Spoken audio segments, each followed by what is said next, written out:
Hello and welcome to the Matchbook Champions League betting podcast. I'm Phil Kitromilides.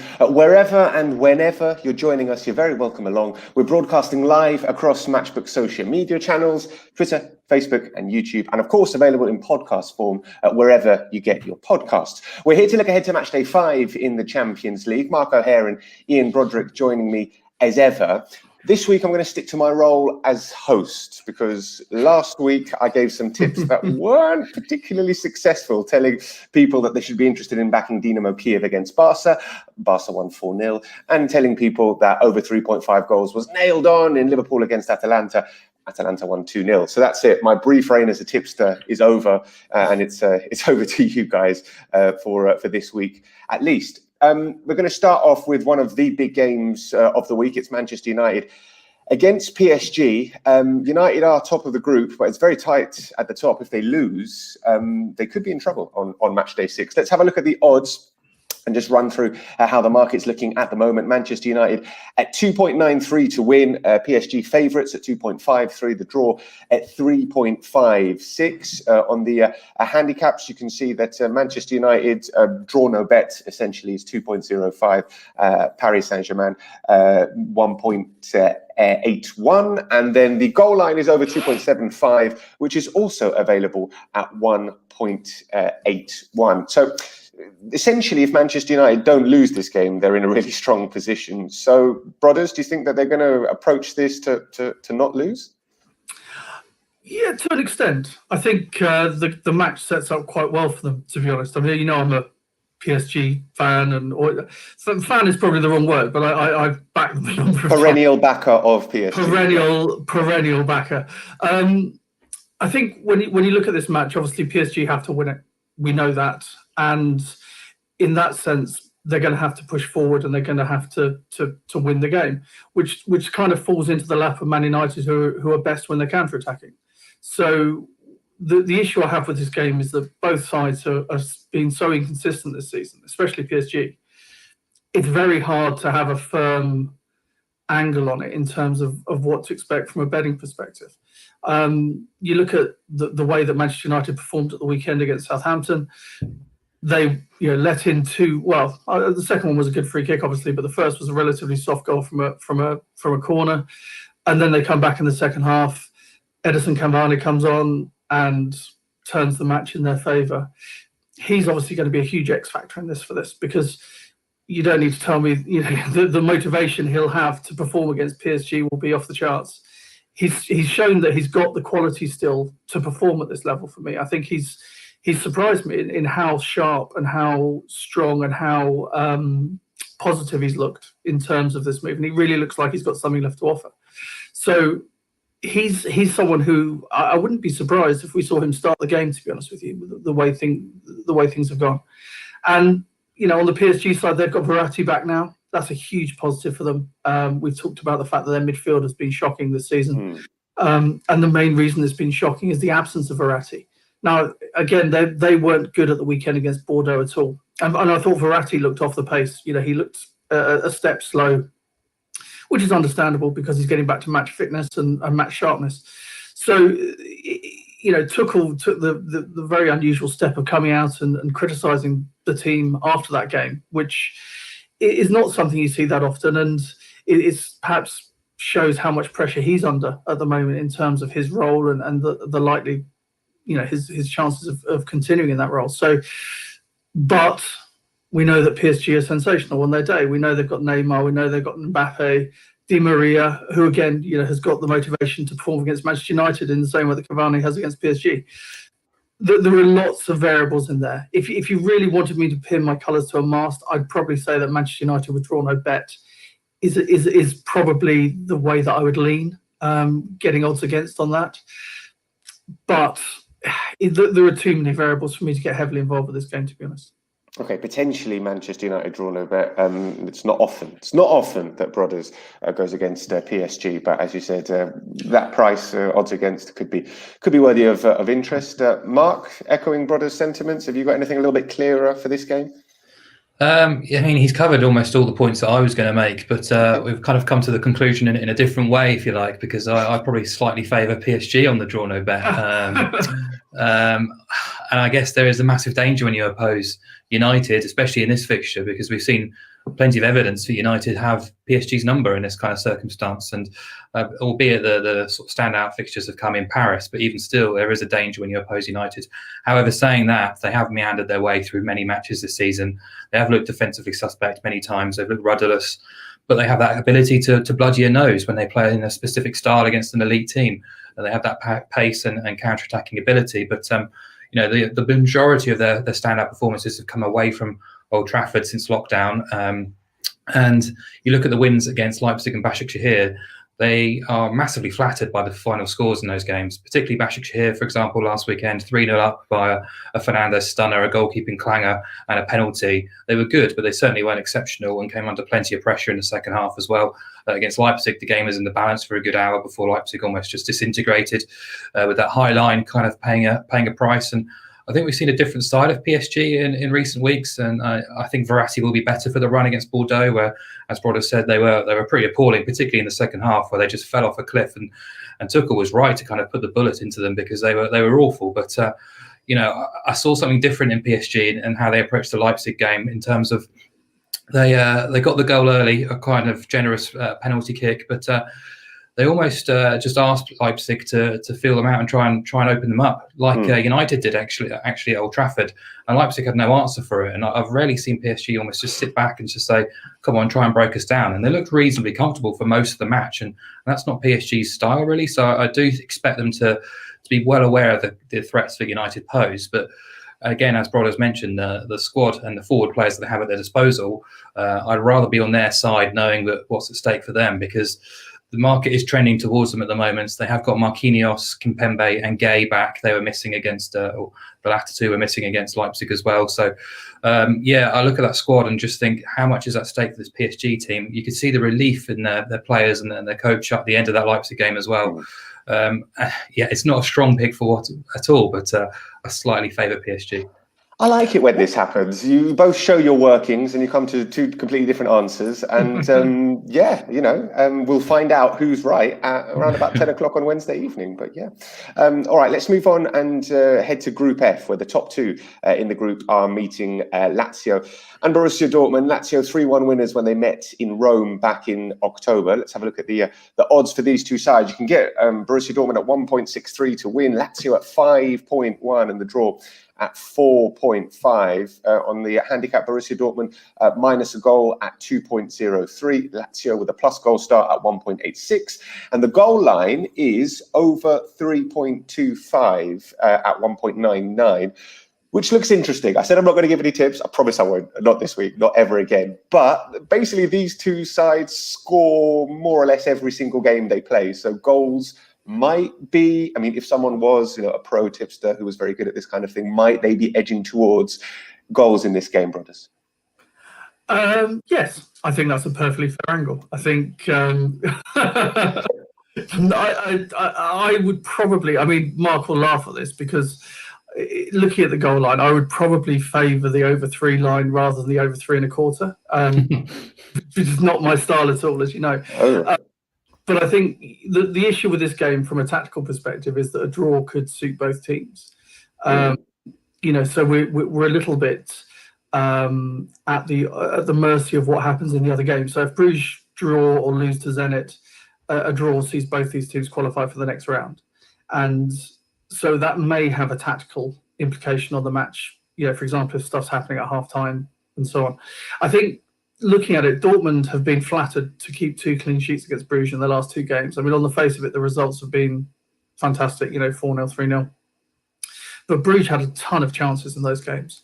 And if you give those chances to Lazio are going to be scoring some goals. And we saw in the first game where Lazio won 3-1 that they've got the ability to score against this Dortmund side. As well, from Dortmund side, we know that Haaland is the best natural finisher that I've seen in my lifetime, I think. Wow. Well, he's extraordinary. You look at it, Did you see the miss of the weekend? Well, all right. But and you are quite old as well, brother. So you've seen a lot of players. I'm really old, yeah. But I think if you look at, you're going to forgive me. There's a stat I saw the other day about the number of shots he's had on target versus the number of goals he scored. and it's an extraordinary high ratio of goals that he scores per shot. And that stat might not have been correct, but there is a high really? ratio. Oh my God! It was potentially fake news, but yeah. Got a lot of retweets, which I guess is the most important thing. You're going to tell me that President Trump didn't win the election now as well. But he does score a lot of goals. We know that. Yeah, I know, and of course you've got Reina, Brandt, Royce, Sancho. I mean, fabulous attacking talents in the Dortmund side. So I think if you're looking for the safest play, then probably looking at goals is a fair shout on this, because Lazio aren't great in defence. We know that as well. I do quite like Lazio on the handicapped here. Getting a start. I think they have shown an ability to perform in this competition and concentrate on this competition that they haven't in previous years. And I really like them to give Dortmund lots of problems in this game, and I could really see it finishing, something like a 2-2 or a 2-1 or something like that. But I really like Lazio to give them a good game. So for me, of the bets, I would look at over 3 goals, and I'd look at Lazio +1, and I would look for Immobile to score anytime. I think he's around 6-4. Generally, I don't think the market's that developed yet on Matchbook, but when the first, the goal scorer markets are up, that's one to look at. On the goal line, you can get over 3 at 1.71. I don't know if that appeals to you. You usually like something a little bit more, but maybe. Yeah, I just worry about the tactical side of things. As I say, if the game is, is sort of meandering along because Bruges aren't performing against Zenit, then it's possible we could see less action. But I think it's a game that should be on paper a very good one, and I'm looking forward to it, to be honest. Mark, do you go along with Broadrick being a little bit more cautious, looking for that over 3 goal line rather than 3.25? I don't know, 3.25 looks pretty good to me, but I've not actually gone down the goals route. Again, I'm kind of opposing Broadrick really. From a Dortmund perspective, I think they're good enough and a reasonable price here. Because I think from a Dortmund perspective, winning the group is key. You're in a Bundesliga team, you're not Bayern Munich, so when you get into the last 16, if you're runner-up, you're going to be opposing probably one of the bigger teams from Spain or England, or even PSG, for example. So there's reason to go to try and win the group. They have kind of spiraled between sublime and ridiculous in the past 10 days. Really clinical and efficient, putting Hertha away. Haaland absolutely stunning. Similar against Zenit on Matchday 4. Then the drop-off to lose at home to a Cologne side who are winless in 9 months or so. Just when you thought they were on the track to being something special, they kind of chuck in a result like that, which it was quite alarming. They failed to really sort of break Cologne down for a good hour, really, and Haaland missed that chance at the end, but not really been good enough. But at home in the Champions League, they've been reasonably reliable for quite some time. I think it's 1 defeat in 10, 7 wins in that spell. They've beaten the likes of Atleti, Inter, PSG as well. And just looking at the price, that's where I think there probably is a slight bit of value on Dortmund, because they went off at close to even money in Rome and on Matchday 1. Now Lazio, who are very efficient and effective at home against Zenit, but they were absolutely appalling on Sunday against Udinese, and they looked absolutely shot. They looked knackered, playing a patched-up Udinese team as well that have struggled to score all season.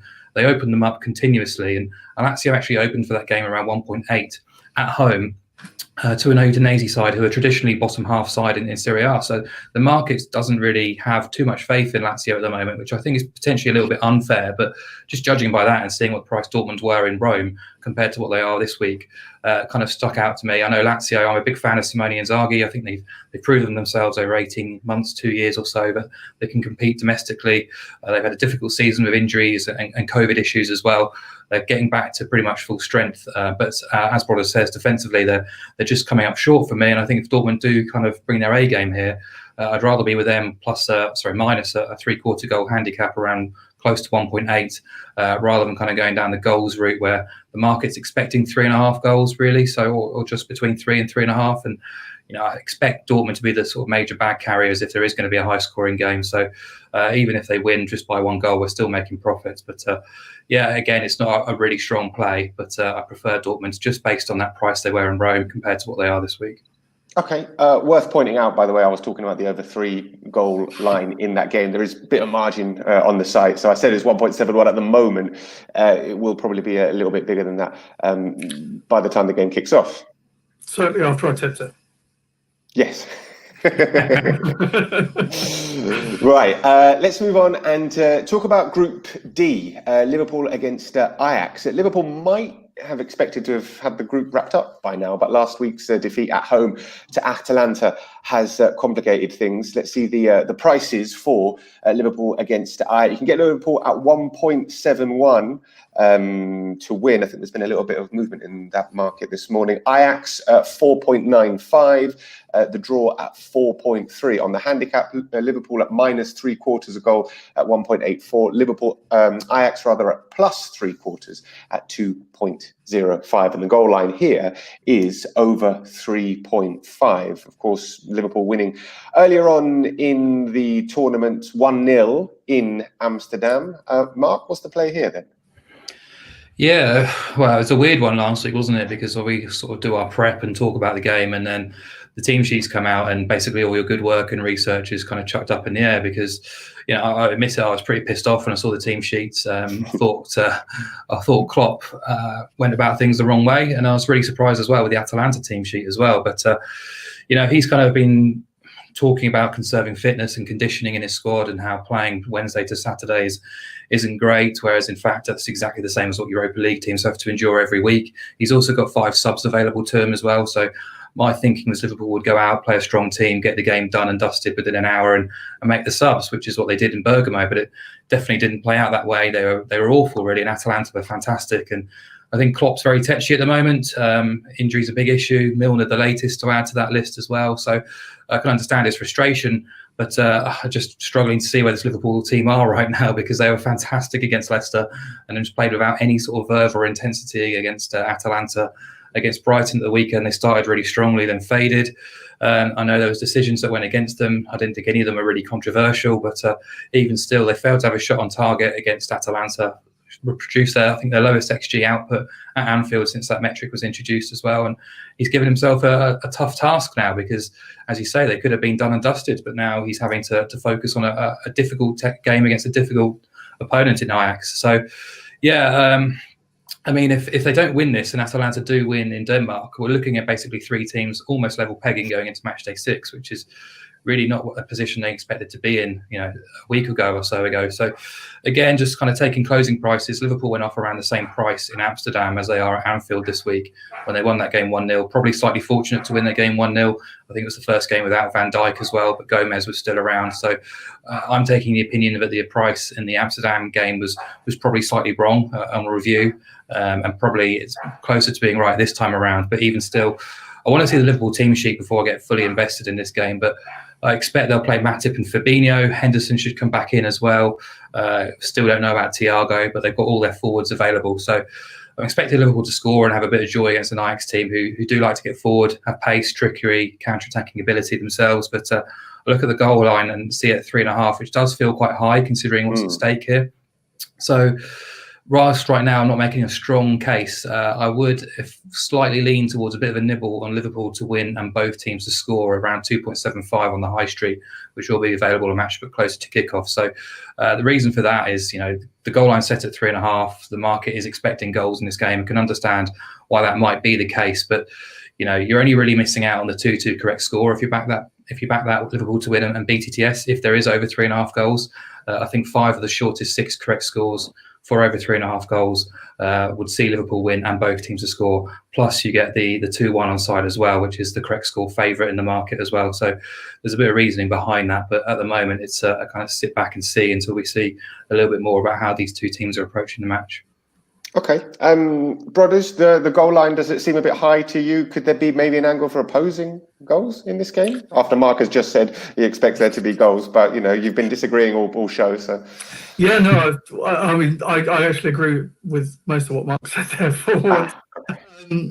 I wouldn't like to oppose goals. I mean, I think the problem you've got in a game like this is that Ajax showed in the first match. I know it finished 1-0 to Liverpool, but Ajax had a number of exceptional chances in that game that they somehow failed to score in. And we know that Liverpool have got the firepower that when they're on their game, they can score what they can score 4+ against this Ajax team themselves if they're really on it. So it's not a goal line that I'd be rushing to oppose. But for the reasons Mark's outlined, it's not one I'd necessarily want to be backing either. it's a really tough game to weigh up this for the reasons Mark's talked about. Liverpool have got this sort of bunker mentality at the moment. Klopp is on the ragged edge most of the time. He's sort of shouting at reporters for the fact that Milner's got a hamstring. It's one of those scenarios where I don't know whether or not it's a deliberate ploy on his part to try and get the sort of, bunker Millwall type attitude within the squad of go out there and it's just us against the world, or Mourinho style, or Mourinho as well. It's quite a sort of well-worn past that. But I think if you look at the quality they have in their squad, the other issue that they have from a mentality point of view is that they know that if they beat Midtjylland in the last game, they go through. So even if they lose this match and Atalanta beat Midtjylland, whatever happens on the last match day, if Liverpool win that match, they go through. So not that I'm expecting them to fall back on that necessarily mentally, but I think it's just one of those games where you look at it and there's a ton of variables depending on the team that's selected. To a certain extent, it's almost one you want to play once you see the way that they're approaching it from a mental standpoint and from tactical standpoint. If Liverpool are going to attack and have a proper go at them like they so often have with their home games in Europe, then I'd fancy what Mark's put up there actually, for Liverpool to win and both teams to score. I think that's a good play because I think Ajax will hurt them and they've got the quality to score as well. So one for me to play possibly, not one to get involved with right now though. Okay, there we go. Both of you leaning towards Liverpool to win and both teams to score, which isn't available right now at the time of broadcast, but it should be up there on Matchbook before the game kicks off. Final match that we're going to preview then is in Group B, a really, really interesting one. It's Group B leaders Borussia Gladbach against the bottom side in the group, Inter Milan. Conte's men need a win to keep alive their slim hopes of making the last 16, even to keep alive their hopes of making it into the Europa League as well, because it's been a really, really strange group for Inter. Gladbach, as we said, they're top of the group, and they have been scoring goals for fun. We'll talk about that in a second. You can get them at 3.12 to win at home against Inter, who are bottom of the table and out of form. Inter at 2.28. You can get the draw at 3.84. Gladbach with a plus quarter goal start at 1.94, which looks absolutely fascinating to me. But as we know, I'm no expert. Inter with a minus quarter goal start at 1.94 also. And the goal line here is over 3 goals at 1.91, under 3 goals at 1.95. As I said, Gladbach, second top scorers in the competition. Only Bayern Munich have scored more. They've scored at least 2 goals in each of their 4 matches. They're top of the group. They need a win as well. It's not like they've got everything wrapped up. So again, I'm no expert, but Gladbach and goals looks like an interesting play here. Mark, what are your thoughts? Yeah, I agree. I agree on both those angles, actually. I think the theme of the Champions League or theme of European football this season has been just erratic and inconsistent performances from almost all the big teams. And, you look at Real Madrid excelling at the San Siro last midweek, but losing at home to Cadiz and Alaves, for example. But Gladbach fall into that category too, because they've been exceptional, particularly in the 2 home and away games against Shakhtar. But in the Bundesliga and even at home in some of those games as well, they've been poor and quite laboured at times as well. But I guess the caveat for Gladbach being they played largely a reserve Shakhtar team when they eviscerated them in Ukraine. But even still, I thought I was really impressed with how they sort of disemboweled their opposition in that game. It was really quite special. Again. Real Madrid played a reserve Shakhtar team in Madrid and lost 3-2. So, yeah. Exactly. But yeah, if we're being harsh probably on Gladbach, I thought they were slightly fortunate to earn points against Inter and Real earlier in the group. But they're in control of their destiny now, which is remarkable. They're 4 points clear of third with 2 match days to go. Avoid defeat here and hope Madrid do a job on Shakhtar and they're through. So quite incredible, really. They started quite slowly against Schalke at the weekend. Quite lucky not to be behind before kind of putting their foot down. And great to see Zakaria back in the team in midfield. I think they've really missed his presence. I'm not sure on Ben Sabani's availability at left wing back or left back, but in terms of squad, they're looking quite strong fitness wise. So yeah, I think they'll give Inter a really strong game here. And Inter, It's hard to put into words how bad they were against Madrid last week, knowing what was on the line, giving away a soft penalty, Vidal's moment of madness, and then just huffing and puffing and creating absolutely nothing. And the reaction from the ultras was they warned the team outside the training ground before the Sassuolo game on Saturday that if they didn't put in the effort and if they didn't put in a performance, they'd be there waiting for them when they came back. So that kind of sent a rocket up them, and they did react because they were quite clinical and efficient. Much improved, Lautaro in particular up front, with Lukaku kind of rested for the first hour. So I know game state dictated that they came under pressure thereafter, but for the first sort of 30 minutes, I was really impressed with how they went about their business, and kind of chalk and cheese between what we saw at Sassuolo and then what we saw against Real Madrid. So we can only assume they're going to play with more intensity in Germany. I know Conte's had his troubles in the Champions League before, but they were just so passive against Madrid. And the group dynamics suggest, I know we said this last week, but Inter have to come out and try and win this game. And I guess it's set up for a really interesting and entertaining matchup. The market obviously anticipates goals. I anticipate goals as well. I think the goal line I thought was surprisingly low at 3, which is quite interesting for me compared to some of the games that we've discussed where it's been quite high. Over 2 3/4 is just a little bit too skinny, but if you can hit 1.75, I think that's a fantastic bet. And I think the 3 goal line is fine. 6 of the 8 games in this group have featured 4 or more goals. 5 of the 6 have featured Gladbach or Inter, and Saturday was Inter's 3rd clean sheet in 13 across all competitions. 8 of those have produced at least 3 goals. They've only failed to score twice. We're basically banging on them to try and turn up and actually put on a performance after last week, which, as I said, every team's been erratic this year, but really they should be coming out to attack, and Gladbach have plenty of tools to hurt them in transitions too. So yeah, looking forward to them. I think this is my strongest play of the 4 we've talked about. So over 3 goals would be the play, but I also wouldn't put anyone off back in the quarter goal start for Gladbach. Okay, brothers, I'm sensing that you're going to echo quite a lot of what Mark's just said. Yeah, all of it actually. I think goals is an outstanding play in this game. I think Inter, for whatever reason, was shocking against Real Madrid. I've no idea. Even before Vidal was sent off, they were poor, and they have to. Conte will demand a performance. The ultras will demand a performance.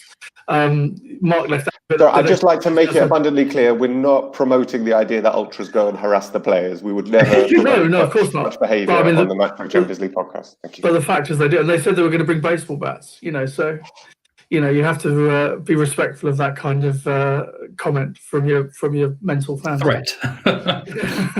Threat, that's the word.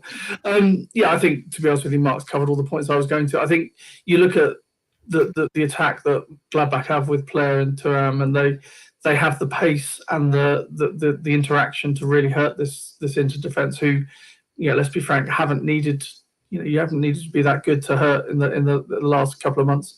I think if you look at the way the game is set up, even if Inter don't turn up, Gladbach have shown that they're very happy to score 3 or 4 goals against teams who aren't there mentally. I mean, I was so disappointed with the way that Shakhtar have played in the last 2 games. I honestly don't know what to make of that, to be honest with you, because Shakhtar are a good side. I know they're a good side, but Gladbach have absolutely destroyed them.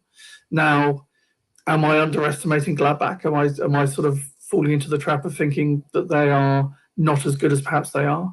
Or have Shakhtar just been horrific for a couple of games? You do love Shakhtar. I do love Shakhtar, but to be fair, PSG and Shakhtar, if they ever played each other, I'd be lost. But I think in terms of this particular game, I think you have to expect goals. I think the over 3 line is a very, very fair price, and that's the way I'd be going with this. So. Okay, cool. Let's recap the 4 matches that we've talked about, and just recap our tips or not for the games. United against PSG, we've got 2 different ideas, with brothers leaning towards the United on the draw no bet, and Mark leaning towards PSG in the same market. With Dortmund against Lazio, again slightly differing suggestions, but maybe over 3 goals at around about 1.75 could be interesting. We know that Liverpool against Ajax, we've got similar thoughts in terms of Liverpool and both teams to score, and this one, Gladbach against Inter, reassuringly straightforward for us to agree on, all of us to agree on as well. Over 3 goals is clearly the play in this one. So before we go, those were our sort of suggestions for tips in the 4 games. But what are the 2 guys' best bets of the week? Brothers, your best bets of the week for Matchday 5 in the Champions League? Well, as I get to go first, I'm going to have over 3 goals in Inter and Borussia Mönchengladbach. Yes, okay. It looked like the obvious choice, but there we go. Mark, have you got anything from the games that we've talked about or something from further afield? Yeah, I was just aware that I've not been kind of nailing my colours to the mast in most of those matches. But I too would have backed over 3 goal line as my best bet of the week. But just as an alternative, I looked at Porto against Manchester City, going against the grain a little bit by backing under 3 goals at 1.75. So you need 4 goals or more to see the bet lose. City have already qualified. It's only really top spot that's up for grabs there. Unreal known whether they're going to rest and rotate. They have got Fulham at home at the weekend, so there's no real necessity for them to do so. But regardless, we know their forwards haven't been firing this season. We know Aguero's missing. They beat Burnley 5-0 at the weekend. They do that every season, so I'm not bothered by that. And only 3 of their 14 games across all comps have featured 4 goals or more, and they're coming up against a Porto side who are very well coached under a very tactically astute Sergio Conceição. They're in good form, defensively very strong over the past 6 weeks as well. And I just don't think Porto are naive enough to kind of try and play City in the game that City want to.